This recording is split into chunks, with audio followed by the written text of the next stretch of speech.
Today is our first attempt and trial run at what we're calling Trading Conversations.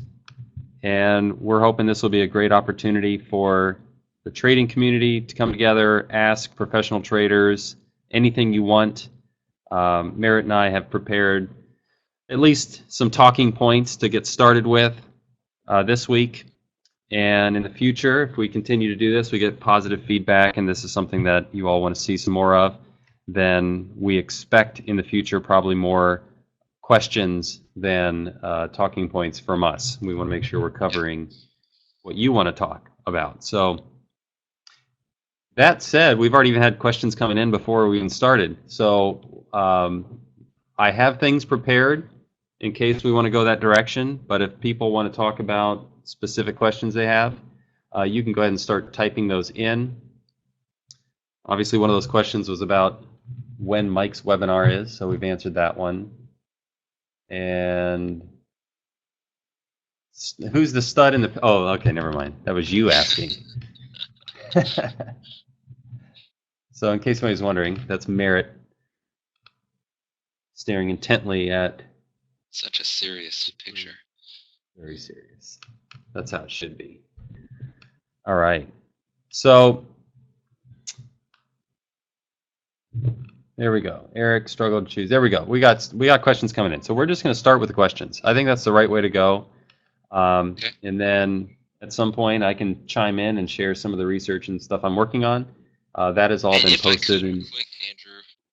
Yeah, I just want to go ahead and make a quick painless plug here for DNA. Do it. Today, for those of you that applied, I see some of you in the room. Today's the last day to get that private sale pricing. Today's the day. So just don't want to let that slip by any of you. The price goes up $500 or whatnot after today. And then you can still register, albeit more expensively, up into the 15th when we are ecstatic about kicking this thing off. I know I've told a lot of you, we've got a solid group of traders in this spring DNA class, and they're going to learn a lot from us. They're going to learn a lot from each other. It's going to be awesome. So I just wanted to throw that out there before we got started. Awesome. Yep, DNA, $500 price increase. So that's big enough deal worth mentioning. Make sure everybody knows about. And DNA is, most people have heard of the SMB Foundation program. And if you've been around, you've obviously heard us talking about DNA. But SMB Foundation was, I want to call it the original training, but it's not actually the original training. The original training was not for sale. The original training was for the traders at the prop firm to be trained on how to, the style and the expectations of what they need to do to perform. That was the original training and the purpose of the training. It was traders showing newer traders and other successful traders how that firm, how SMB was going to operate, training them on what to do, getting them up and running, and it had the sole purpose of training traders to not take big rips and to become profitable immediately. And it was designed to work. It was designed to function and actually give traders the information they need. It was not a technology meeting, not a technology training course about how to use software or how to fulfill orders at a certain broker. The reason you see most of that in training is because they have, whoever's training you has a secondary purpose besides helping you learn how to trade. They are selling you something. They're either trying to keep you using their software or keep you using their brokerage services. That's typically what you see. SMB, they had the reason for their training had one purpose, which is don't lose our money and ideally be profitable. And word got out. If any of you have seen the Wall Street Warriors show, that documentary series, that's kind of when word got out about the quality of the training, and people were basically knocking down the doors saying, how do I get this training? And there just wasn't room to have that many applications. I forget the number, but it was something like thousands, 2,000, 3,000, 4,000 applications coming in a month since then, and you just can't review that many applications. So they said, well, rather than try to hire out of this pool, they just made the training available for purchase, organized it, formatted it, got the key information together. So that's what the flagship SMB Foundation program is. And the DNA program is basically the core components of Foundation, and then they added something even more important. Besides the information, they actually added the experiential component to the training, which is live interaction, current market conditions, access to the exact tools that they're talking about that you need to be using. So giving you access to all the proprietary tools that they use to actually implement the information and get critical feedback. So it's extremely important for that style of training. And then DNA, that's what DNA is now. It's the core components of the core training with experience. And then obviously after that, you can then step it up to Foundation. You were going to say something, Merritt? Oh, I was just saying it's going to be sweet. Yeah, exactly. So a lot of people in here have already done that, so we don't have to keep talking about that. So I see a lot of sentences that end in question marks. So if you want to just start at the top and answer ones you see, or if you see one I should handle, just let me know. Yeah, I think it'd be great to kind of kick off. Speaking of, what was that fancy word you used? I'm from Alabama, guys, so I don't know all that kind of stuff. Experiential, was that the word? Yeah, experiential. Yeah, Let's not like right existential. now. Yeah. All right. So Cool. the first question was from Eric, and he wanted to talk about this sell-off. You know, no, excuse me, that was Kevin. I'm sorry, Kevin. I wanted, kind of mentioned Draghi and how it seems like there's no limit in terms of, fundamental rationale for further economic stimulation and things like that. So let me try and share my screen here. And I'm just one trader with one way of looking at the markets, but I hope it can be helpful, and I'd love to talk about it here. So let me share my screen. My name's Merritt. I mentioned I'm from Alabama. I've been up here in New York. I came up here to New York last January to be a trader on the desk here in Manhattan. For that, I fell in love with the markets at a young age. Literally, it was 6th grade. We had a little bring the newspaper to school, follow the stock market type deal. And I was just hooked. I started reading trading books in the 6th grade. I kid you not. Saved my money all through high school. I gave violin lessons and tennis lessons to kids, and opened up my own account. Lost it all. It was very easy to do. Lost it all. Through trading through high school and early college.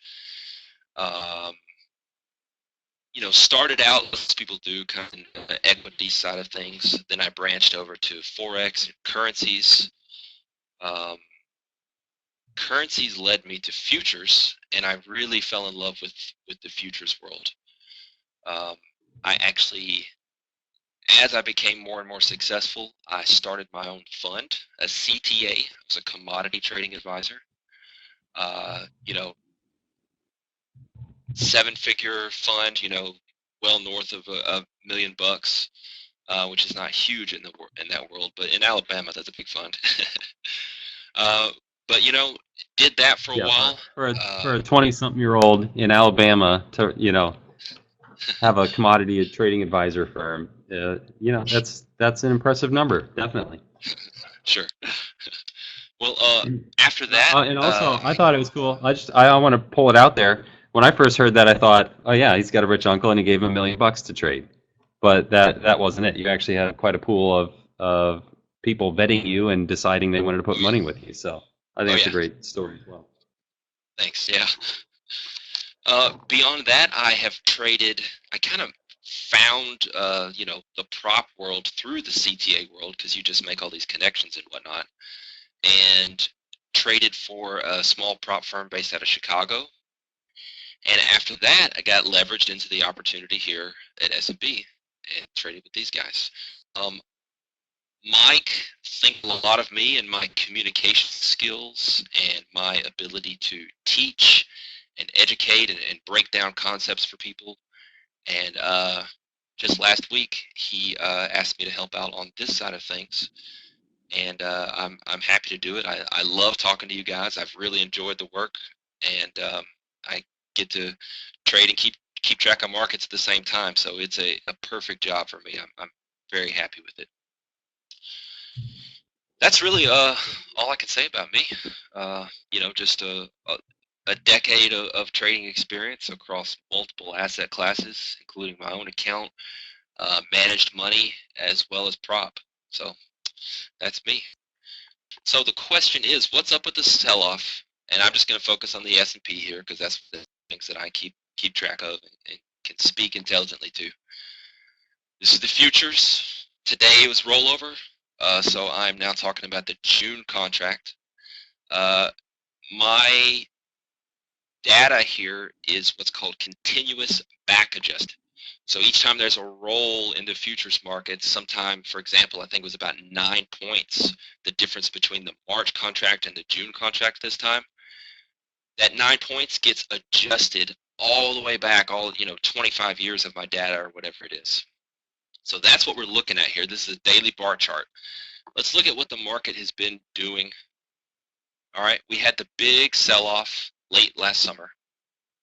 We ranged in an area, drove up, put in a new balance area from about 2090 to 1990, okay? Recently, we sold off from there. We came down, we wicked those lows from that steep sell-off last summer. And by wick, I mean these buying tails that you see here that crossed this important level. That brought the bulls in. Long-term players stepped in, drove us up. Okay, so now we're getting closer and closer to present time. It's very important in trading to understand where we've come from, what the market's trying to accomplish as we talk about what we can expect and what we're seeing right now and going forward. So we drove off from those lows. We even had this little area here, which I'd been mentioning on Twitter. That was kind of a congestion zone.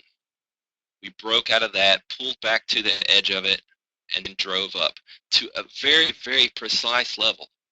This is the expectation. When we break out of this balance area, the market will drive up and test that next area of major, what was support, now turned resistance.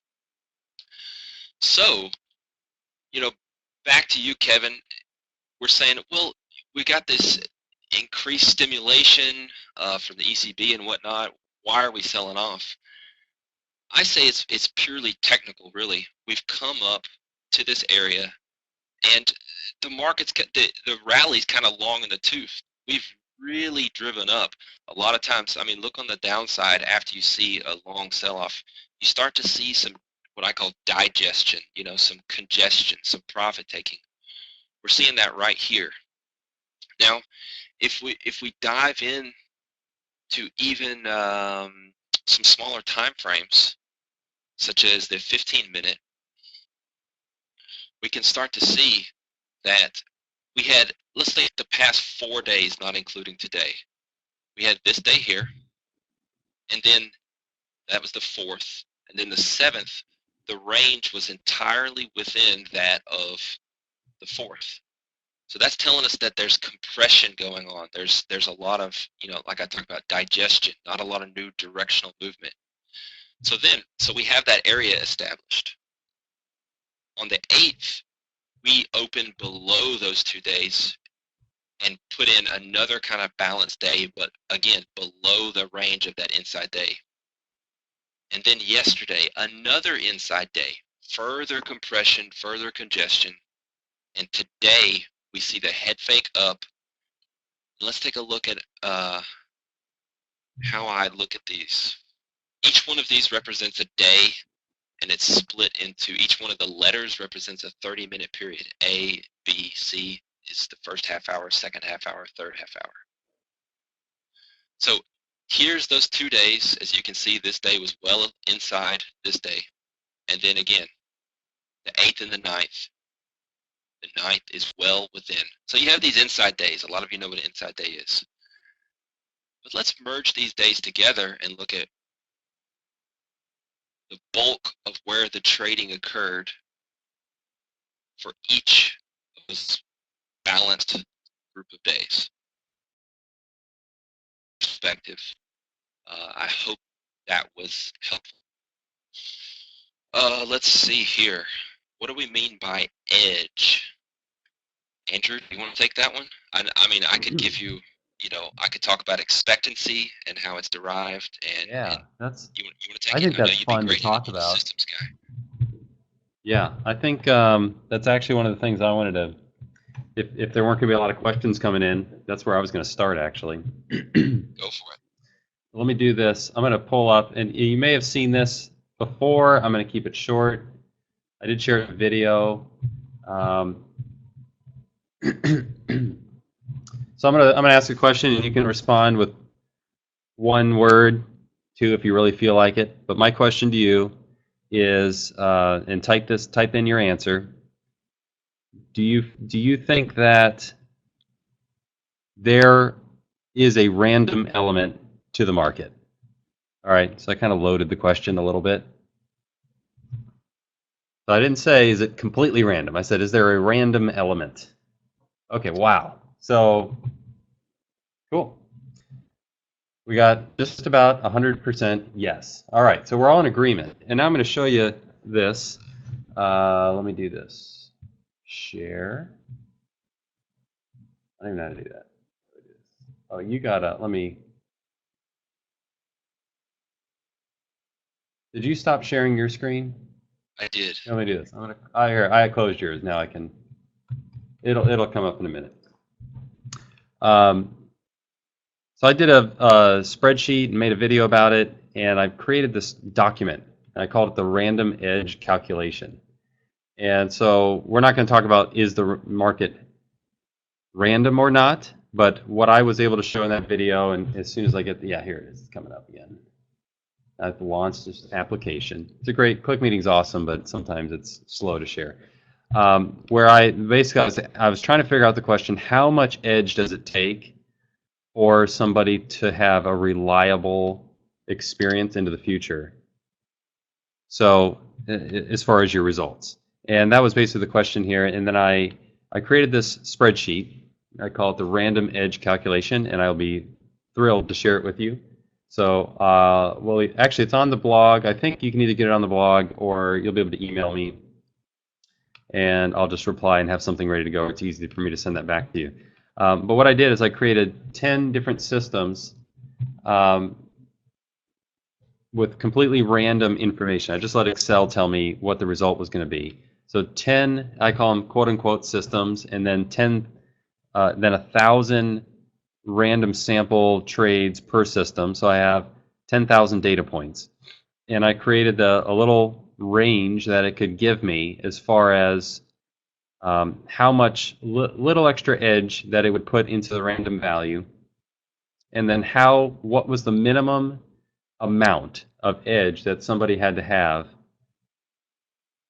a reliable result. So what happens is you can press F9 on your keyboard when you have the Excel sheet. I'm going to start over the sharing process. This is a pain.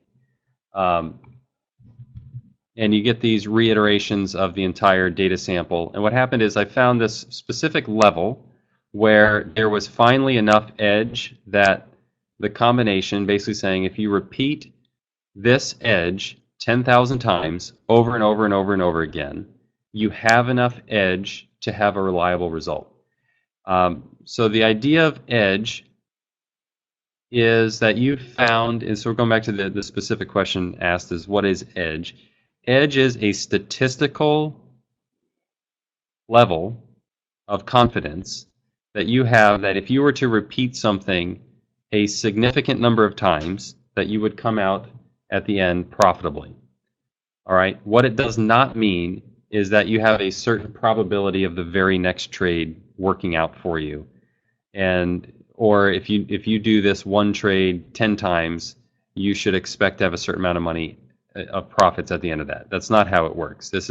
We're talking about something that has to be repeated hundreds, if not thousands of times for you to have a level of confidence in it. And so I'm going to try to get this sharing here in a second again. So, like usual, the second try works. So let me get the screen area. This can stop being hypothetical conversation. Okay, let me know when you see a spreadsheet here. We got it. All right. So I call this the random edge calculation sheet. This is the 10 different hypothetical systems, and then it goes down 1,000 rows. And what I actually have in here is a formula that says random between. And so it's going to give me a random value anywhere between minus 100 and plus 105.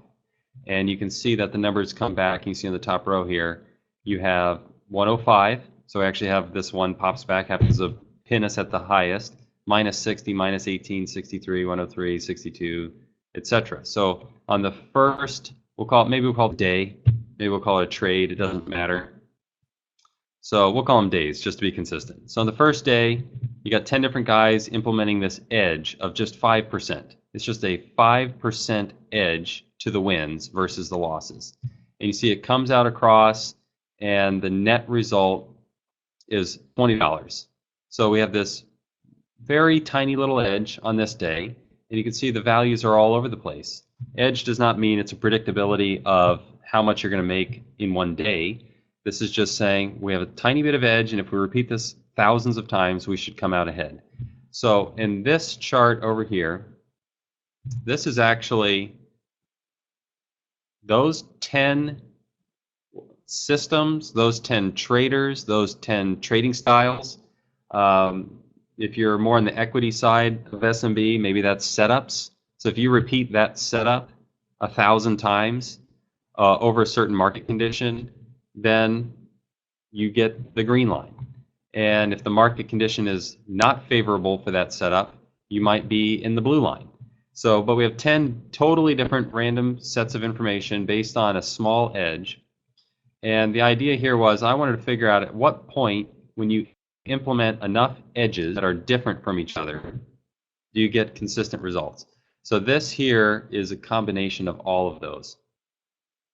And so this says basically if I did 1/10 of every single one of these, so I'm getting the full 10,000 iterations just all merged together, I actually get this nice smooth line. You say, well, maybe that's just a really cool happenstance for this specific information, but like I said, I can press F9 and see that on the right, those really spread out. They're all over the place. You have this small edge in the market, and you can see that all of these systems, so here like yellow did bad, and then yellow did good, and then yellow did okay, and then yellow did bad, and then yellow did okay, and then yellow did great. So it's just totally random. You don't know what the path is going to be. They all have the exact same amount of edge, and it's a very, very tiny edge. But if you have enough edge and you have enough variation in your trading and you have enough offsetting strategies where you're not always, so basically if you're a perma bear during a pervasive bull market, you're probably going to have the experience of one of these bad strategies down here, ones that didn't work. So because that edge isn't going to pan out, even though statistically it should, it just didn't because the market had that random aspect to it. So your edge didn't play out. But if you have another setup, another system, another strategy, another trading style, and you start to mix those trading styles together, so you say, I have this edge that does particularly well in bearish markets. So you're going to implement that edge. And then you have an edge that works particularly well when the market's sideways in a range. And you have an edge that works particularly well when the market's bullish. And if you implement all of those edges, which is why we say that trading, this isn't about learning one strategy. That's what you never hear Mike and Steve get on to the daily videos or the blog and say, this is a strategy that I've been using for 15 years and this is something you should start doing. That's not what it is. It's about this fluid edge that they're seeking and finding and implementing at all given points in time based on current market conditions. But it's about finding edge and having constant, never-ending improvement of implementing more and more edges. It's not about finding the best edge and saying, well, my edge is better than yours. The only way an edge is better than another edge is temporary. It's only based on current market conditions, and it's only in hindsight. But edges play out, and the more of them you can accumulate, the more of them you can implement, especially as they offset each other, then your net result starts to look more like this on the left. And so I'm not an equities trader. I'm not an equities day trader. I've done very short-term trading in futures as it relates to direct hedging of my core strategies, and that was successful during high volatility markets. Not successful during low volatility markets, but the other strategy beat the hedges, so it's always come out net ahead. So, but as a short-term trader, accumulating edge has a very specific characteristic to it. And Andrew, if I could. Yeah, go ahead. Just you're so awesome with the system stuff there, but just from a short-term discretionary trader perspective. Yep. What guys can do that are listening to this right now and take away from the discretionary side, it's because we're not going to be running all of these things. That's great for systems guys. That's helpful for you. Now, from a discretionary perspective, keep up with the two components to an edge: your win percentage and your average winner compared to your average loser. Keep up with those two things in your trading over, say, me, I use a 20 or 30 trade sample size for each data point. If you don't know where your win percentage is and where your win-loss ratio is as a trader, as a trader that's trying to become consistently profitable, if you don't know where your weakness is, so for example, then you have a huge hole in your ability to get better as a trader. For example, if you run those stats and all of a sudden you, for me personally, I'll look and I'll see my win percentage start to drift lower. For me, I'm typically around 40% win percent. So if I start to see that drift down into maybe the 30s, that's a red flag for me that I need to take a look at what I'm doing. And usually for me, that means that I'm not being selective enough. I'm not being patient enough. So there's ways to take this concept of edge and the math behind it, track your stats, and apply it to getting better as a discretionary trader, as well as what you've exhibited there as a systems trader. It applies to everyone for sure. I think that's the idea, and I could probably answer the question that came up on measuring edge specifically, and then kind of answer what you're noticing as a practical application here. What I was going to say, it's exactly to your point about discretionary short-term traders don't typically have 10 opposing strategies at all given points in time. But as I've watched Steve trade, so I can see his positions throughout the day. I've watched him trade. I see his mentality before the market opens. I see how he trades. I see how he hedges himself in his trade, sometimes a long-term account versus a short-term account, reducing size, talking about different positions. But a short-term discretionary trader may not implement 10 positions at a time to have 10 different edges. But one way of looking at it is say, if my assumption is wrong, and I have to look in the other direction of the market, say somebody that's on the other side of me is going to implement their edge, and what would that be? And so always thinking about both sides of the market, always thinking about if I'm wrong, my assumptions are wrong, or my setup is wrong, at what point in time is there an edge for the other direction? And you can take that as a hedge or as a size reduction. So like you said earlier, your assumption and bias for the day was to the long side, and you saw a point on the chart that you know has edge for shorts. And you said you didn't get short, but what did you do? Exited. Yeah. So he saw long bias, profitable long trade, and then he enters a point in the market where there's an edge for bears, and that becomes an opportunity to either reduce size or exit a long position because you're thinking about both sides of the market and the edge in the market, which is a very uncommon thing and a huge level that traders should get to. If it's short-term discretionary trading, you're just talking about thinking about all the edges that are available. If you're a systems trader or more of an intermediate or long-term trader like I am, using portfolios of different strategies, using options that control their risk so I don't have to handle them from minute to minute, then I can actually implement and have those 10 different offsetting positions on. So trading volatility instruments, different indexes, different expirations, etc. You mentioned expectancy. There's one other pretty cool tool that I want to share real quick, and then we'll get back to the questions. Has anybody in here heard of the K ratio or the Zephyr K ratio? It's like a deviation, like a linear regression of returns, right? Yeah, exactly. I like Tyler's question, so it's hard to ignore it. He's like, pretty nice theory. Show me something real. I agree. I got something real right here. So these are, I forget how many now because I keep adding one every couple days. So these are actual systems back tested. One of them I would call not tradable. That's this orange one. So we're going to modify that one to something you could actually be implemented. A couple of these are ones I do implement, and my results are similar to them. But what I'm looking at is, does this look familiar to this right here? It looks like a bunch of squiggly lines, right? Some are a little bit flat, some are positive. These are actual rule-based systems in the market that are not curve fit. They're very basic systems. So you see these systems here, and let me go back. So here's all of these different trades plotted out, and you can see all of these are, I've measured them out. So you see strategy A through strategy J, and here they are combined all in the same chart. And then what I'm doing is I'm looking at portfolios of these. So this is strategies A, E, and G traded at the same time. So there's 3 different strategies that are approaching the market 3 different ways. Very simple. One of them is a little not tradable, but we can modify that and make it easier to trade. I have another system, a set of strategies that works even better, that will actually remove that one.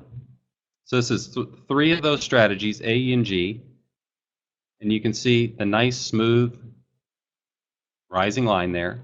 And I'll go back and show you those separate ones. A, highly volatile. E, pretty volatile, very steep, but very jagged at different points. And then this one here, G, which is a nice, smooth line by itself. But you see what happens is this orange line is actually a bearish strategy that tends to do okay during bull markets, but takes some hits. So you see when markets kind of stable or declining, it comes down. Anybody from the options tribe in here, this is actually just a modified bearish butterfly trade. It's uses shorter term contracts and a little simpler rules. So that's what this one is. So you can see late 2013 when the market was just rallying relentlessly, this took a hit. But this green line, which is bullish, a bullish strategy, was rising. So these 2 trades offset themselves. You see here this bullish trade took a hit. See this green line takes a dive because it's a bullish strategy and there was a pullback. And the bearish strategy had a run up at the same time. So they're offsetting each other, but they both have positive drift, which is the term we're using, which is edge. They both have edge. They have different edges. And when you apply them at the same time, or at least keep them in mind, they can offset each other. You don't have to predict what the market's going to do next. You just have to have positive edge in your trading. It's not about predicting. It's about knowing edges and implementing them. So if that's not answering the question, the idea is that knowing this, here's the strategy, bearish butterfly, great trade. This green line here is simply selling an in-the-money put, unleveraged, cash secured against that position with a shorter, even, that one's 2 weeks expiration. This one is even shorter. I want to slow this one down though to turn it on live. And this is a monthly out-of-the-money put spread with a few filters for stop losses and then not trading during high volatility markets. So a few different edges there, very simple sets of rules, and that's the combination. And then this other one here, I got rid of A and then added some other ones that are tradable, and you can see that this portfolio of systems, nice, smooth, steep line. So that was answering that question. I'm going to come back to the Zephyr K ratio thing. If you have a series of results, like you were saying, you measure your percent win rate and wins versus losses, you have your expectancy, and you're monitoring those two things. Another great tool here is called the K ratio, or the Zephyr K ratio. Is, like you said, it's the linear regression of the returns and divided by the standard deviation from the linear regression of the returns. So that is stating, and I'll show you how to do it. So I'll just quickly I'm going to do a Zephyr K ratio on column B here. And so we have these returns, and these are the numbers of the returns. So typically this would actually turn into a date, because you'll actually have a date on the returns there. And what you have to do is you actually have to highlight 5 rows down. And did I get 5 or more? 1, 2, 3, 4, 5, and then 2 across. And there'll be a recording of this, so you can do this again. And while you've highlighted all 5 of those, or the 5 down, 2 across, you type in this formula, equals line ST, you select the returns. We're going to have a lot of them. You don't have to have a lot. You can do this with a small number. And you can see the formula up here. That's the Y's on our graph. And then I just have to grab it looks like, I'm going to have to fix that, because this, yeah, no, that's right. I'm sorry. This is the trade number. So you would probably have a date here instead. We actually skip this middle one. You put 2 commas. You put in a true. You can look this up on your own. But while you have that open, you actually have to hit Control Shift Enter. You press Enter, and you actually get this return here. Let's switch to this. Okay, so here, Series 1 is this blue. So we're actually currently measuring this blue line right here. All right. And then what this would be, just so what I have to do is freeze the numbers. These values only. There we go. So you take this one's your linear regression divided by standard deviation, and you get this Zephyr K ratio. And this one comes out at 99, which is very good, especially for a system that statistically only has a 5% edge to it. So the K ratio is it's a smoothness factor. I think smoothness is one of the most critical functions of systems, or not systems, but just trading results. It's okay if you win a lot of the time, so that you're percent accurate, like you mentioned. But if every once in a while you have bigger losses, that's a huge warning sign to the fact that there are certain market conditions where you could take extra big hits, where you get a series of those larger losses in a row. And those typically happen from mean reversion traders or market neutral traders, pairs trading, basically just reversion to the mean or contrarian type trading, where you have a high win rate, but you can have very large losses. So that's something to measure and make sure you're doing all right. You want to talk about expectancy? Do you want to give basically how you track that practically? I think I covered it. I think we nailed that one there. Just that those 2 factors that I talked about, and it's a lot of people just aren't putting in the time and the work to really track them as discretionary traders, because we're not so numbers oriented as the systems guys are. I just think it's very important to monitor those, and like I mentioned, how to practically apply it. You want to move on to the next one here? Yeah, go ahead and look through the questions. Yeah. Okay. Eric is asking about how one that is moving up in size and some of the psychological struggles that come along with that, and that's something that I have personally dealt with, and that's something that I could certainly speak to here. 2 things come to mind at first. One, don't focus on the money, okay? Remove from your stats and your Excel sheet and everything you're keeping up with, whenever you can, Don't focus on the dollars. Focus on things like ticks and cents in terms of I captured 75 cents from this trade in terms of actual ticks market movement. Make everything, all your analysis based off of ticks and market movement. I hope that makes sense. Instead of, oh no, before I was making or losing 200 bucks on a trade. And now, oh, this is scary because I'm making or losing 1,000 bucks, and wow, this is tough to swallow, especially if all of a sudden I up my size and I have a couple losses. Wow, that's huge. It puts everything on the same. It's no different psychologically if you put it the way I suggested in terms of, okay, I'm trading ES futures and I just took 6 points, or 10 points this morning from 82 to 92.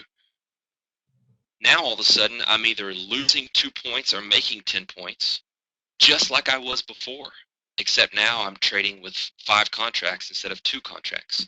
So that it would be my first recommendation, is to gear everything you can about your process towards focusing more on not the money, but the actual ticks or cents or whatever garnered or lost from trades. Second of all, give yourself a process. Everything's about process in trading. Something to lean off of. When we're not strong in our process, there's room for emotion to creep in. When we're strong in our process, something to lean on when things get tough, there's not as much room for emotion.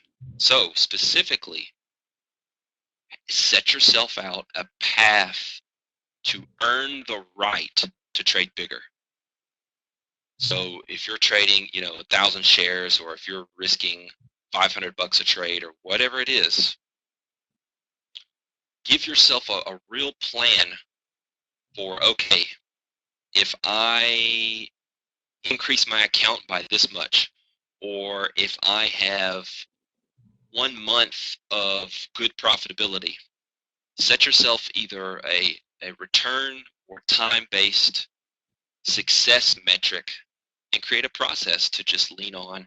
And okay, I hit this benchmark, I now increase my size by 1.5 times, and go like that. Here on the desk, our risk manager likes to use a 2-week net profitability period. So if you go 2 weeks net profitable, we sit down and we talk about increasing size. That's how it goes here. Okay, Eric, I'm going to skip your second one just so we are fair here and getting to everyone. Ed, I struggle to choose which stocks to trade for the day. How do you measure stocks in play? That's going to vary from person to person, but for example, Bella and the way he trades, and a lot of the guys on the desk trade, we want to be a holistic trader, right? So we look for stocks in play that have some key changing fundamentals. They guide down for the full year, really miss on earnings. There's a government investigation opened up into this company. All of these different types of changing fundamentals combined with, once we find those stocks that are going to have that higher than average volatility, higher than average volume driving that, then we drill down to the charts, we look for key levels, we read the order flow, we read the tape, we pick our spots, look for risk reward situations, and that's how you drill it down into what you're going to trade. And as I started out with, there's not one way to do that, okay?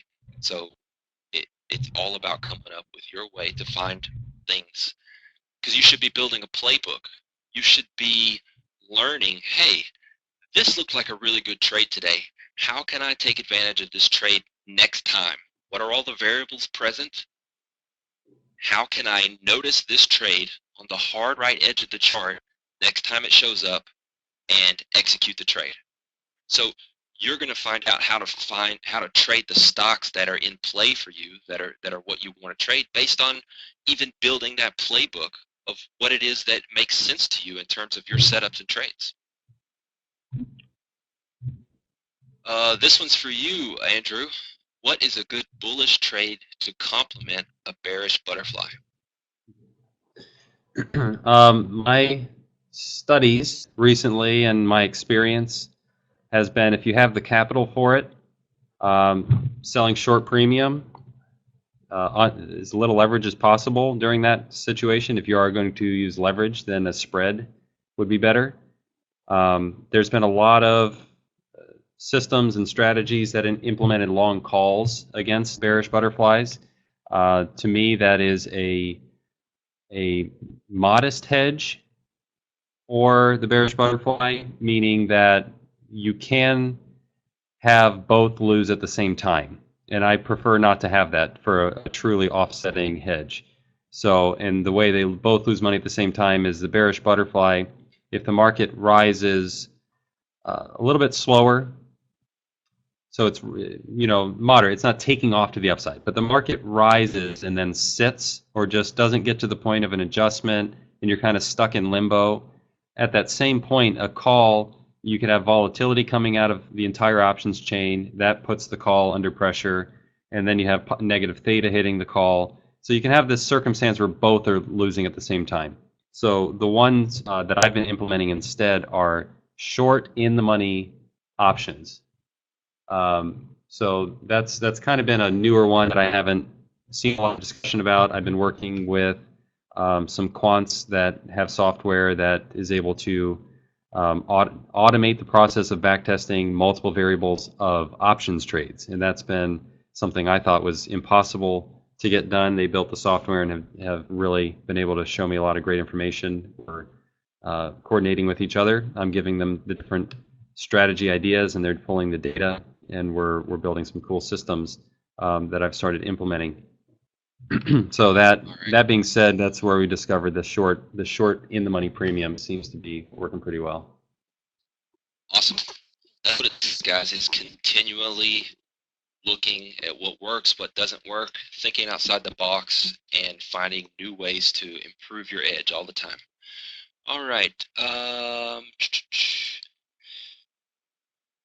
Robert says, wouldn't risk reward be the best way to pick stocks to trade?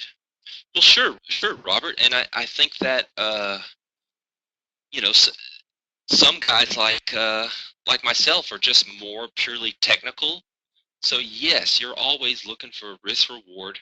If the risk reward isn't there, then the trade is not there. And by the way, guys, if you can't look at a chart and you're trading technically and you can't recognize risk reward on the chart yet, and I'm not criticizing you because you can't yet, because we've all been there. But if you can't do that, I want you to literally ask yourself if you can. And if you can't, figure it out. Get with us. We can teach it. You can do it. And just to tie in with that, you remember how I was long this morning on that opening drive or opening test play off of that 2-day balance, and we drove up in the E-mini futures up to the edge of that older 2-day balance starting on March 4th. I exited the long there because I knew that the risk reward was so good for the short opportunity that I no longer wanted to be long at that point in time. Okay, so yeah, risk reward is a great way to look at a chart, a great way to pick things to trade. All right, Saransh says R for trailing stops, which system you choose, and if market is reversing, then you wait for your trail stop to hit or just out. I kind of know what you're asking there. That's all based on your system, and as Andrew would chime in and say, it's all based on your back testing. You know, that's some people like to trail very tightly. I'm the kind of person that believes that there's a lot of randomness in the markets, but there are areas, especially at those areas that I just talked about, of that high risk reward, which are at edges of areas, which oddly enough create edge. For me, I prefer to keep stops out of danger. I prefer to keep my stops on the other side of those contextual shift points, if you will. For example, where I exited my long today up at those highs, the shorts that were piling in there, and obviously did pile in there, they would have been wrong had it got above that area, and then it would be a different conversation. So you've just got to find out what works best for you in terms of trailing stops versus leaving them static. Whatever you do, come up with a trading plan, come up with a process, and do not deviate on the fly. If you try and make trade decisions while you're in the middle of a trade, people, you are driving drunk, so to speak. You have biases, emotional filters, all these things that pop up. You must plan the trade and then trade the plan. And then, by all means, in your review work and in hindsight, you can make tweaks to your trading plan. Again, we go back to that talk about edge and keeping up with your win percentage and your win-loss, average win-loss. You start to see those drift over time. That's where you want to make trade system change decisions, not in the heat of the moment in a trade. All right. James, we already did the introductions, but do that next time as well. How do you decide to accept for DNA trading? Okay, so that would follow into my realm of things here. And really what we're looking for is not someone that doesn't understand what price action is or just is totally oblivious to the basics of trading, but somebody that has at least that basic fundamental understanding. And that, honestly, one of the things that I looked for in all y'all's applications was, are you showing us that you're willing to put in the work to do what it takes? Because it's not easy. We all know that. So that's some of the things we're looking for. All right, we have about 2 minutes left, guys. Let's see what else we can get to. What changes did you make that took you unprofitable to profitable? Boy, ugh. If we had another 3 hours, I think we could cover that one. But I think you've gotten some flavor of that already here today, Rob. Keeping up with expectancy, breaking that apart into win-loss ratio and win percentage. More qualitative I can factors. draw one big one for me. Yeah. I had a conversation with Steve Spencer about this afterwards, and he says he recognizes that happens to others as well. For me, there was this point in time where it sounds weird, but if maybe this is something that might ring as valuable to somebody in here, so I'm just going to mention it. There was actually a point in time where I decided it was better for me to not care so much. So Agreed. It's when I really got myself wrapped up in it, and I pulled my ego into it, and I said, I felt like I cared too much. And when I finally just said, I'm just going to treat this like a little bit more like a business, and I'm going to treat it more like I'm just accumulating a set of data points on a spreadsheet, and I'm going to review that information with the people that have trusted me with their capital. That's where I started going from higher volatility returns and overreacting at some points and not reacting soon enough. And I just really started to make more consistent decisions about what I was going to do from day to day and control risk.